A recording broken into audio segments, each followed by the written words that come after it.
Depuis que l'humanité existe, elle cherche à comprendre comment vivre en harmonie avec le monde, avec les autres et avec elle-même.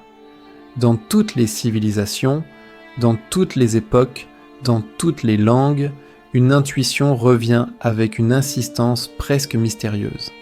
Il existe quelque chose comme une sagesse fondamentale, un ordre profond, un sens qui traverse l'univers. Parfois, on l'appelle sagesse, parfois, on l'appelle logos, parfois, loi, voie, ordre, lumière, Dao, Mahat, Torah, raison cosmique, souffle divin. Derrière ces mots différents se tient une question ancienne. Quelle est cette intelligence qui semble guider le réel? Et surtout, comment un être humain peut-il y participer? Si nous parlons aujourd'hui de sagesse, ce n'est pas pour regarder en arrière avec nostalgie. C'est parce que ce concept, vieux de plusieurs millénaires, ressemble étrangement à ce dont notre époque manque le plus. Nous vivons dans une société saturée d'informations, mais appauvrie en sens. Nous possédons des moyens de communication instantanés, mais nous pinons à nous comprendre nous-mêmes. Nous avons des outils plus puissants que jamais, mais nous ne savons plus vers quoi les orienter. La sagesse, aujourd'hui, n'est pas un luxe, c'est une nécessité. Quand les premiers philosophes grecs ont commencé à réfléchir sur l'univers, ils ont perçu que les choses n'étaient pas livrées au hasard.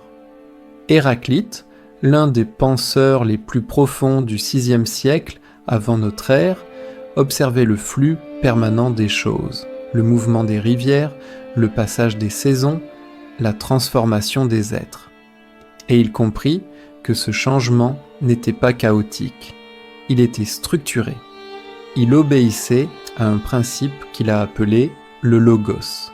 Ce logos n'était pas seulement une raison abstraite, mais une sorte de musique secrète du monde, une harmonie profonde que le sage apprend à écouter. Pour Héraclite, la plupart des hommes vivent comme s'ils n'entendaient pas cette mélodie. Ils se laissent emporter par leurs opinions, leurs passions, leurs illusions. Mais celui qui accède à la sagesse perçoit ce qui demeure sous les apparences, un ordre vivant, un sens partagé, une lumière intérieure. Les stoïciens, quelques siècles plus tard, ont repris cette intuition et en ont fait un véritable art de vivre. Pour eux, le logos est la raison cosmique qui pénètre toute réalité. Le monde est organisé par une intelligence qui n'est pas extérieure, mais profondément intime à chaque chose. Vivre selon la sagesse, c'est donc vivre selon la nature, c'est-à-dire en accord avec cet ordre profond. Zénon, Chrysippe, Cléante, puis Marc Aurèle ou Épictète enseignaient que la sagesse consiste à distinguer ce qui dépend de nous et ce qui n'en dépend pas, à accueillir la réalité sans se révolter contre elle, à agir avec justice, courage, tempérance, maîtrise de soi. La sagesse n'était pas une spéculation, c'était un entraînement quotidien, un effort pour aligner sa vie sur la structure même du cosmos. Pierre Hadot, historien de la philosophie antique, a montré que ces enseignements étaient avant tout des exercices spirituels, des pratiques destinées à transformer la manière de percevoir, de sentir, de vouloir. Mais tandis que les Grecs exploraient le logos, une autre tradition, plus ancienne encore, développait une conception de la sagesse qui, étonnamment, convergerait avec celle de la philosophie. Dans le judaïsme ancien, la sagesse, Okma, est présentée comme une réalité vivante. Les livres des Proverbes la décrivent presque comme une personne qui se tient auprès de Dieu lors de la création. Elle joue devant lui, elle sculpte le monde, elle offre aux humains un chemin de vie, un chemin de droiture, de justice, de paix. Dans le livre de Ben Sira et le livre de la sagesse, la Okma devient une figure encore plus lumineuse, un souffle divin, une pure irradiation de la gloire de Dieu, un miroir de sa bonté. Elle est la force qui rend l'homme capable de discerner, d'agir juste, de comprendre la valeur morale de l'univers. Dans cette tradition, la sagesse n'est pas seulement une capacité humaine, elle est un don, une lumière qui précède et dépasse l'être humain. C'est ici qu'intervient Philo d'Alexandrie, un penseur juif du 1er siècle qui sera déterminant dans l'histoire du concept. Vivant dans une Alexandrie où se rencontraient philosophie grecque, tradition biblique et mystères orientaux, Philo a cherché à comprendre comment articuler la sagesse biblique avec la philosophie hellénistique. Pour lui, le logos est le médiateur entre Dieu et le monde. C'est par le logos que Dieu crée que le monde est ordonné, que l'être humain peut comprendre. Le logos est la raison divine intelligible, la structure même du réel. Il est la sagesse qui éclaire l'intelligence humaine. Philo anticipe déjà une idée qui marquera fortement la culture occidentale. La sagesse n'est pas seulement quelque chose que l'on possède, elle est quelque chose qui nous visite. Pendant ce temps, dans les religions à mystère, les cultes d'Isis, de Dionysos, de Mitra, une autre dimension de la sagesse se développait. Ici, la sagesse n'était pas tant la compréhension intellectuelle du monde que l'expérience intérieure du sacré. Les rites initiatiques, souvent secrets, proposaient aux adeptes une forme de transformation profonde. Mourir symboliquement à l'ancien soi, renaître à une existence plus consciente, plus harmonisée avec l'ordre divin du cosmos. L'historien des religions Mircea Eliade a montré que ces initiations exprimaient une idée fondamentale. La nature elle-même est porteuse de sagesse, et l'être humain doit parfois passer par des épreuves symboliques pour y accéder. Ces traditions rejoignent l'intuition du logos, mais sous un autre angle. La vérité ultime ne se comprend pas seulement, elle s'éprouve.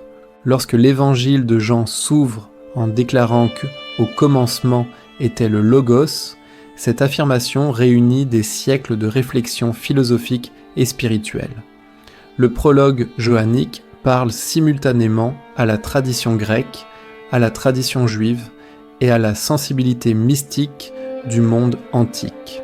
Il affirme que le principe qui structure l'univers n'est pas une abstraction lointaine, mais une présence vivante qui éclaire chaque être humain. Cette idée, quelle que soit la tradition religieuse du spectateur, représente l'une des synthèses les plus puissantes de l'histoire intellectuelle. Le sens du monde n'est pas une loi froide, mais une lumière relationnelle, un appel à la vérité, à la justice, à la vie. En parallèle, des civilisations très anciennes avaient développé leur propre compréhension de la sagesse. En Égypte, la sagesse s'appelait Ma'at. Elle désignait à la fois la vérité, la justice, l'équilibre du monde, l'ordre cosmique. Ma'at était la déesse qui maintenait l'univers en harmonie, mais elle était également la vertu fondamentale que l'être humain devait incarner. Parler vrai, agir juste, respecter l'ordre du monde. L'Égypte ancienne considérait la sagesse comme un alignement entre le cœur humain et la structure de la réalité. Les scribes, gardiens du savoir, se voyaient comme les protecteurs de Ma'at sur terre. Jan Assmann a montré que Ma'at n'était pas seulement un principe moral. Elle était une cosmologie entière, un modèle pour la société et pour l'individu.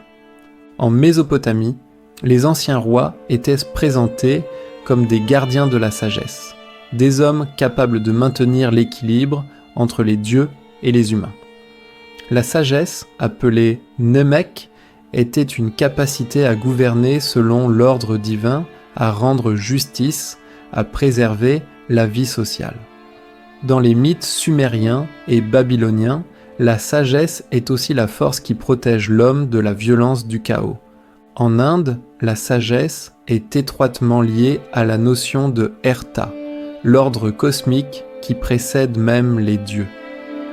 Les hymnes védiques parle d'une vérité profonde, d'un ordre éternel, d'une loi de l'univers qui gouverne le mouvement des étoiles, la progression des saisons, la naissance et la mort. S'accorder au Artea, c'est vivre dans la vérité, pratiquer la droiture, reconnaître l'impermanence et chercher l'unité invisible derrière la multiplicité des choses. Plus tard, les Upanishads enseignent que la sagesse véritable consiste à connaître le soi profond, Atman, et à comprendre son unité avec la réalité ultime, Brahman. Dans cette tradition, la sagesse est illumination intérieure. En Chine, la figure de Lao Tzu et le Tao Te Ching proposent une autre formulation de la sagesse. Suivre le Dao, la voie. Le Dao n'est pas un concept fixe, mais une source inépuisable, la dynamique qui engendre toutes choses et les ramène à leur origine. Le sage chinois ne cherche pas à dominer la réalité, mais à s'y accorder. Sa sagesse consiste en une écoute profonde, en une disponibilité intérieure, en un abandon au rythme naturel du monde. François Julien a montré que la particularité de la pensée chinoise réside dans son attention à la transformation silencieuse, au potentiel caché dans chaque situation, à la manière dont les choses s'ajustent d'elles-mêmes. Ces traditions, aussi différentes soient-elles, semblent converger vers une intuition fondamentale. Le monde n'est pas un simple ensemble de faits, mais une réalité traversée par un sens, une cohérence, une orientation.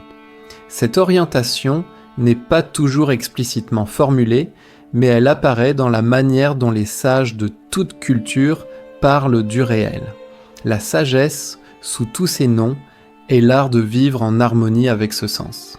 La philosophie contemporaine n'a pas abandonné ce questionnement. Paul Ricoeur parle d'une sagesse pratique, qui consiste à unir la compréhension profonde du monde à une responsabilité éthique. Pour lui, la sagesse apparaît dans la manière dont nous interprétons nos actions, nos choix, nos récits. Emmanuel Levinas, de son côté, affirme que la sagesse commence dans le visage de l'autre, dans l'appel infini à la responsabilité. Martha Nussbaum insiste sur la nécessité de comprendre nos émotions, de les cultiver, de les éduquer pour vivre en être humain accompli. Pierre Hadot nous rappelle que la sagesse est un exercice, une manière de vivre, un effort d'attention. Que signifie tout cela pour nous aujourd'hui ? Peut-être simplement que la sagesse n'est pas un concept abstrait, mais un chemin. Vivre selon la sagesse, c'est reconnaître la réalité telle qu'elle est. C'est discerner ce que l'on peut changer et ce que l'on doit accepter. C'est cultiver la vertu, non comme une obligation morale, mais comme un moyen d'être libre. C'est chercher la vérité, même quand elle dérange. C'est pratiquer la justice, même quand elle coûte. C'est apprendre à écouter la lumière intérieure, même quand le monde extérieur crie plus fort. C'est comprendre que tout change, mais que ce changement a un sens. Appliquer la sagesse aujourd'hui, c'est redécouvrir le silence dans un monde saturé. C'est se recentrer dans un univers dispersé. C'est pratiquer l'attention, la lucidité, la compassion. C'est savoir dire oui à ce qui élève et non à ce qui détruit. C'est refuser la superficialité et chercher la profondeur. C'est accepter de ne pas tout contrôler, mais de participer humblement à un ordre plus vaste. C'est apprendre à voir vraiment. Le logos, la sagesse, la voix. Tout cela désigne quelque chose de profondément humain, notre capacité à nous aligner sur le réel, à vivre en vérité, à nous laisser transformer.